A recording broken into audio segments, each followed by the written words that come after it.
The following episode contains discussion on the deaths of Muhlaysia Booker and Chyna Gibson. While the message presented is very important and very powerful, we understand if these themes and topics become overwhelming. We'll still be here if you need to take a break at any time. Welcome to the Trans Field Guide.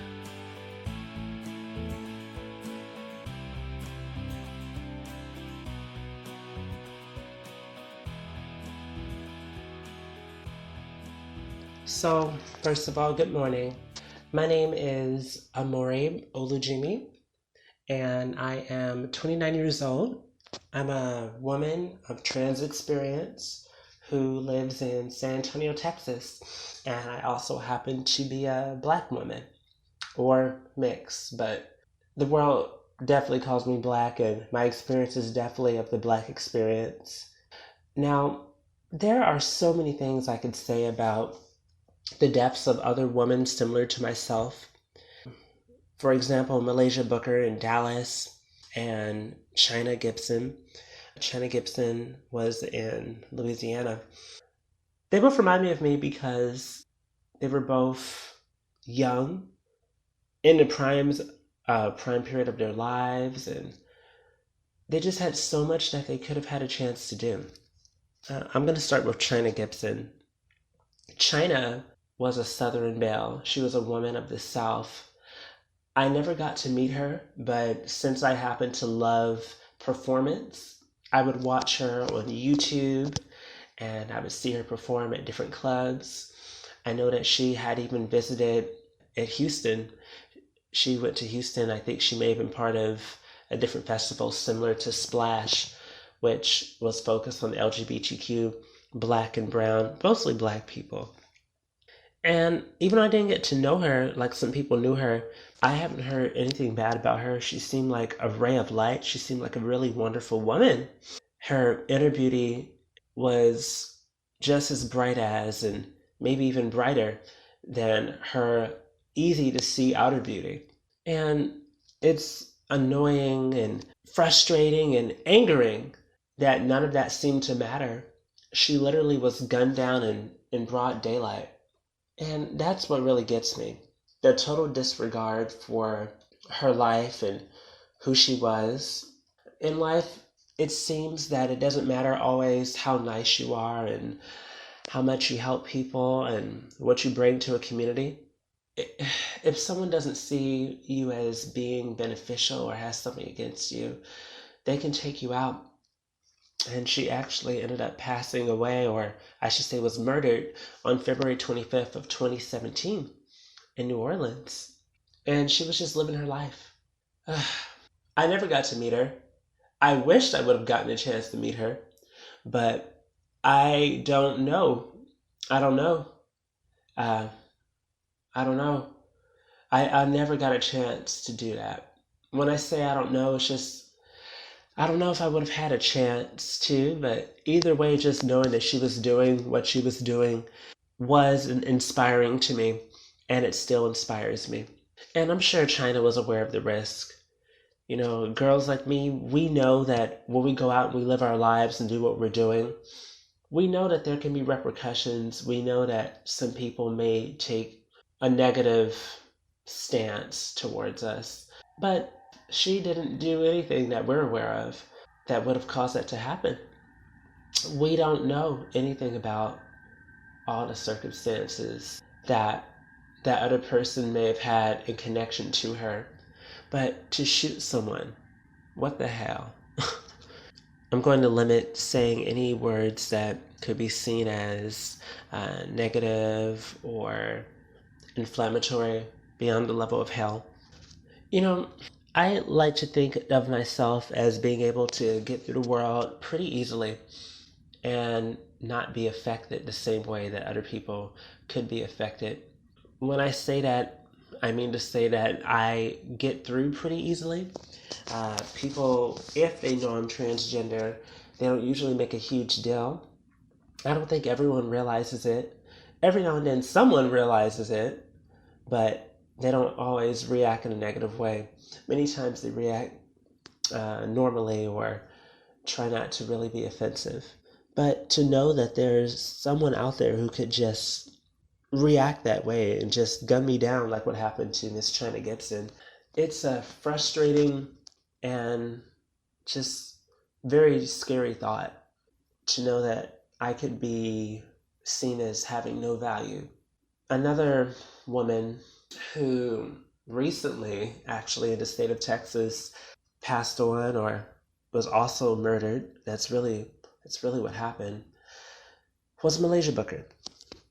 Muhlaysia Booker is another beautiful woman who I never got a chance to meet in person, but sometimes there's people who you meet who remind you of yourself in some ways, and in other ways, maybe not.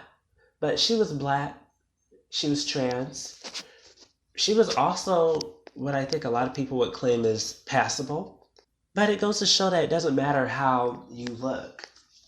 If anything, from me looking at all these women who have been wiped out, and even looking at a lot of people in general who've been wiped out who might be somewhere on the trans spectrum, if they have been a femme, they've tended to be beautiful.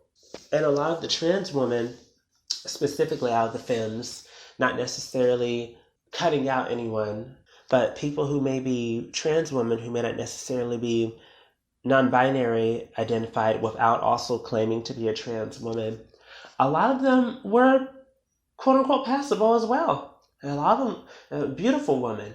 And it didn't matter that they looked the way that they did. Someone still took it upon themselves to kill them, kill these ladies. Muhlaysia was attacked at her apartment complex. And apparently, the guys who were beating her up, they seemed to have known who she was. Muhlaysia wasn't hiding that she was trans. Chyna, I don't think, was hiding that she was trans either. These women were very upfront and outright. A lot of people like to claim that girls like us don't tell people, but most of the times we do tell people. And we're living in a new age. So many people know about trans women. To be honest with you, a lot of people have known about trans women for many years, but the vocabulary wasn't quite where it is now. I think that more people understand that we don't necessarily all call ourselves something that's not a woman. A lot of us do publicly acknowledge that we're women. A lot of us do claim that openly. So it's not a secret. But the guy who was the primary attacker, he beat her up, it seems, for a bet. He was betted money. And he would beat her up for money. There's many ways to make money. And I'm not saying that jobs are readily available for everybody. Reality is it's hard out here to get a job sometimes, depending on who you are and your life circumstances, and if people think you're worthwhile having that opportunity. But he could have done so many other things to possibly get money. But it seems to me he probably took pride knowing that he humiliated her like that. And he was probably able to brag on the fact that he beat her up publicly. And the woman who came to the aid of Muhlaysia Booker, I wish they would have stepped in sooner, They did help take her away and did form a protective barrier around her, but that was after the guy got his hits in. This guy, and pretty much everyone in that video that you can easily find, I'm pretty sure still, they were black people like me. And I really think that when it comes to trans women who are black, a lot of times black men end up killing us. I think that for the kinds of men who kill us, I think something about us reminds them of something in themselves that they don't like. I sometimes wonder if killing us is something they do because they also hate themselves. Maybe by killing us, they feel like they kill off a part of themselves, which is undesirable. Maybe these men might not like being black. Maybe a trans woman who's black is someone that they see as a step underneath them, as someone that they can bully, someone that they can rise up against, someone that they can oppress, someone that they can hurt the way that they may have been hurt. And you never know the connection that these men have to the girls that they kill. I have no idea what relationship could have possibly existed between Muhlaysia Booker and any man in that video, maybe there was no relationship. But you never know. And with Chyna Gibson, I don't know if there was any connection between the shooter or shooters. I think it was one shooter though. But I don't know if there was any connection between that shooter and her. But you never know. There are wonderful black men out here who don't have the need to victimize someone else. They do exist. They do. But these specific men, I don't even know what to say beyond what I've said. I think it comes down to hating themselves. What really gets me about Muhlaysia Booker is she literally went public and got to talk openly about what happened to her. Literally. There was like a public press release, which was shown on the news. And literally weeks later, she was found dead after her public assault. Oh my gosh, what the hell? Weeks later. I mean, that makes it feel like for speaking up, that's the price we pay. She spoke up, and then she got her life taken from her. I mean, it's already bad enough to get beat up. It's already bad enough to be treated so horribly. And then to be murdered. Oh my gosh. It's absurd. You know, Muhlaysia seemed like an intelligent woman, very well spoken. She also, to me, seemed somewhat fearless. I say somewhat fearless because I don't want anyone to think that anyone is impervious to being hurt, to being hit, to being treated badly. No one's impervious. But it was very bold of her to come public and speak out. Some people could argue, well, look what happened. She was embarrassed very publicly in that video on the internet. But not all girls who get beat up or get treated badly seem to get a chance to speak up like she did. And she chose to speak up. And that's beautiful that she chose to speak up. It really is beautiful. It really is. She should have not had to pay the price of her life, though. I'm very glad that arrests were made related to what happened to her. I'm very glad about that. I'm not aware yet of an arrest being made in the death of Chyna Gibson. I'm not aware of that happening. It's just infuriating. This ties into something else I want to add to what I have to say. The deaths of Muhlaysia Booker, Chyna Gibson, and so many other women, they make me think about my role in my life for myself and also other people. I sometimes perform. Sometimes I do drag or showgirl stuff. Currently, though, I have a regular job. I work in customer service, and I've been working at customer service related call centers, contact centers, ever since I've been 21 years old. Part of me wants to say 20, but I believe it was 21 because ever since I've transitioned, I've been working there at jobs like that. And I've been transitioned or in transition, depending on how you look at that, for many years, in my book at least. Now, when it comes to these jobs that I've done and how this relates to women like Muhlaysia Booker and Chyna Gibson, I know how it feels to take up space and advocate for myself and other people. When you're trans, you never really know who else is trans around you. Sometimes people think that they can detect other people like themselves, but that's not always true. The concept of passing literally means that some people fly under the radar, and even I wouldn't necessarily know if they're trans or not. Now, all I know is, ever since I was little, I was raised to try to care about how I'm perceived, and think about other people like myself who other people may come across. And whenever someone meets you, whether they admit it or not, you represent someone else who could remind them of you. So in my case, as a Black person, how someone sees me may be one of their first primary interactions with a Black person. Being a Black woman, for some people, that could be one of their first interactions with a Black woman in a professional setting. You never know where people are from or how long they've been in a customer service job. And being trans. And on top of that, being a trans Black woman. That's probably something a lot of people aren't familiar with. So I have had to take up space for myself at my job. I've had to make sure to be heard when it comes to people acting the right way. When I started my job, I decided to be very upfront about being transgender.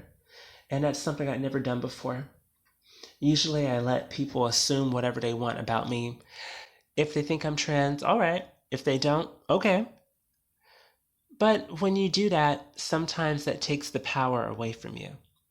So if word gets out that you're transgender and you haven't owned the fact that you're trans, people may feel like they can talk about you quietly behind your back. Or if they don't talk directly about you, they may make ugly jokes that are really off-putting that have to do with trans people. And when you talk about it, sometimes they might still do that. But at the very least, management is aware that you spoke up about being transgender. And it means that those people may have more incentive to care and not say those negative things so openly. I'm really not expecting to change different people's minds.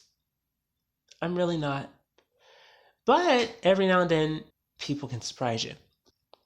Now, when I started my job that I'm currently at, which is a customer service contact center, one of many that I've worked at, I have to be honest and say, when I joined the job, I realized I was continuing the pattern of jobs where customers don't actually have to see me face to face. But maybe there's a good thing behind that.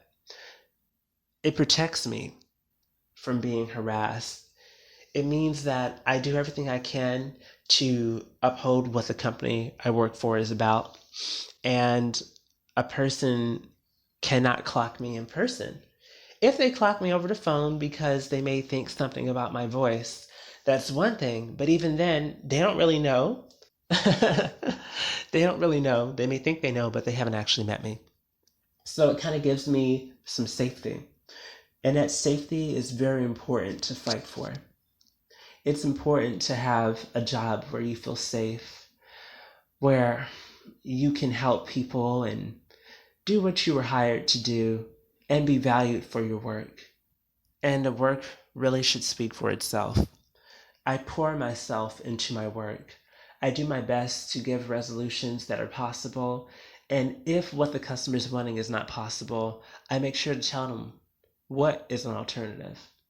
Anyways, that's enough talking about the job.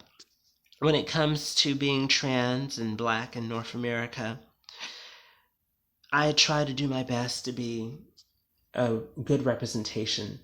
I know that I never know who came before me. There may be other people like me at the job. All because I'm trans doesn't mean other trans people are obligated to be friends with me. It doesn't mean that other trans people are obligated to come out to me. And if I know someone's trans, it's really none of my business either, to be real with you, to share that with anyone else. But maybe that's my little bit that I can do to help normalize our existence. I know that everyone may not see us as normal, may not see us as having a function, having a role in the world. I think that's part of the problem. That's part of why people treat us like we're expendable. The people who killed Chyna Gibson and Muhlaysia Booker didn't see them as having value. But you never know. Maybe the simple act of resistance, of showing up, managing to get hired, managing to keep my job, managing to adapt as people have been let go before me, and managing to be trans and black and a woman and do all of that. You know, that's a powerful thing. And maybe on some level people notice that. But more importantly, I notice that it gives me a sense of purpose. It gives me a sense of belonging to have the job that I have. And I'm able to take care of myself. I'm able to have a place to live. I'm able to handle student loan debt. I'm able to eat. I have a gym membership. I have health insurance. I'm able to go to my doctor, or actually nurse practitioner in my case. I'm able to get my estrogen. I'm able to keep my blood work checked on, make sure my liver, kidneys, heart, different parts of me are okay. I'm able to have vision insurance. I'm able to have dental. I just had a cleaning. I had bleaching. I had some fillings done. My teeth look great. I feel good. And these are all things that happen from choosing to take up space. And I don't know if when I went through the interview process, if they knew I was trans or not. I don't know. I have no idea. You never know. But I got in. And if they didn't know then, they know now. And I'm still here. I really think for people as a whole, including people in the community who are black and who are men, to understand that women like me have value, they have to see us rubbing elbows with them. They have to see us being a coworker. They have to see us being a boss. They have to see us having to interact with them, or at least being on their same level or above their level when it comes to a job. And maybe that is one of the ways to get respect. Now, I'm saying this as a woman who's done a variety of jobs. I've done some more creative, out there type work. I have. All the work I've done is not traditional customer service or other type of work. I admit that. But when I have chosen to return to a regular job, I know that I represent more than just myself. And women like Muhlaysia Booker, women like Chyna Gibson, they live their lives for themselves. And to me, they are more fallen angels. And they inspire me to keep going for what I want. They were worthy. They were visible. They were open. They were living their lives even when they were most likely aware of the danger of living our lives. And I'm aware of it too. I'm very aware of it. But we have to live. And you have to speak up. And sometimes you have to be willing to not necessarily be liked. Do I think that all people who know I'm transgender like me? A good portion probably do, but some of them probably don't. All I hope is they don't lay a hand on me. All I hope is I don't have a job taken from me, and that I don't have security and safety taken from me. That's really all that most people want, from what I'm aware of. At the very minimum, you want security. We have to have money usually in this world. You have to have a place to live. And if you don't have your own place, you hope that a shelter will take you in. You hope that you can get services if you're homeless. I've been through homelessness. I've been very blessed that I was very quickly able, when I was at Haven for Hope a few years ago, I was very quickly able to get processed and get services I needed and get into an area that I felt safe being at the shelter. I was there for 8 months, and after that, they helped me with housing. So I was able to avoid having to be on the street, which would have probably put me more into harm's way. I didn't have to go through that for as long as some people had to go through. But we just have to make space for ourselves and each other. I'm very happy about another thing. the importance of allyship. When I was going through issues at my job with some people making transphobic jokes, being disgusting, it was a coworker of mine who I knew before my job, who happened to be cis and gay and Latino. He listened to me when I told him what I was going through, and he went and spoke to someone who was moving up to be a supervisor, who also happened to be cis, gay, and Latino, or Latinx, as one could say. And those people actually gave a damn. They advocated for me. It meant so much for me, for people who also, in their own way, are marginalized, but have a little more power to me as men and as Latinos, who are our larger minority in North America.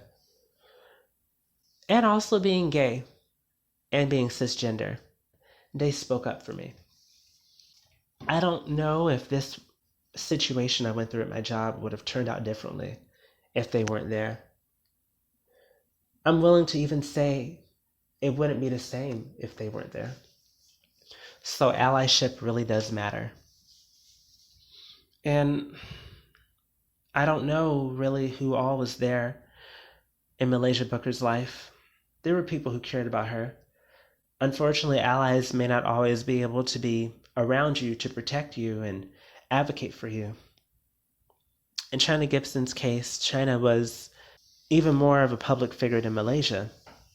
I don't know everything about Muhlaysia's life. I don't know everything about Chyna's life, but Chyna, she worked at different clubs and competitions, and she knew a lot of people. I'm sure she had some allies. And I hope those allies continue to care and fight for other women like her, and even people who may not be trans women, people who are trans men, people who are gender nonconforming, people who are non-binary individuals.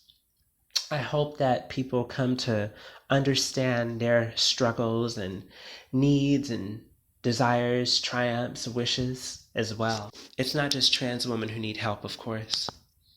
But I'm also not going to be here and act as if trans women are not the main target, and particularly Black and Latino. Mostly Black, though. That tends to be the target. Even in Latin American and Central American countries, which happen to be, well, and including South America, Central America, including Brazil, there's a good chance a lot of the women there who may not necessarily be Latino, but maybe of Portuguese and other descent, a mix of different ethnicities and cultures, they may have African ancestry. Africa has a big mark in Brazil. Africa has a mark in Central America too.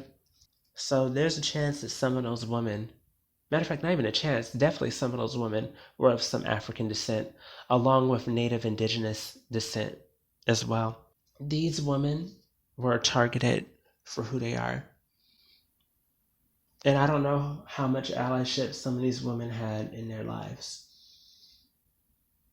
But I really hope that my testimony and the countless other testimonies of other women like myself will help more people come to protect us and value us. And overall, that's really how I feel. Those are my perspectives for my life and life experiences, and also being connected to other girls like me and what we go through. Again, my name is Aamori Olujimi, and I hope you have a wonderful rest of your day, evening, night, whatever time it might be. And I hope my energy was good. This is a serious topic, so I wanted to put thought into it. So you got to hear me speak and be real about what I think, and take some breaks and revise what I was saying. Okay, bye-bye. Like this episode? Tell someone about it. Resources referenced in this episode can be found in the show notes at transfieldguide.com. Stay safe, and remember that I'm proud of you.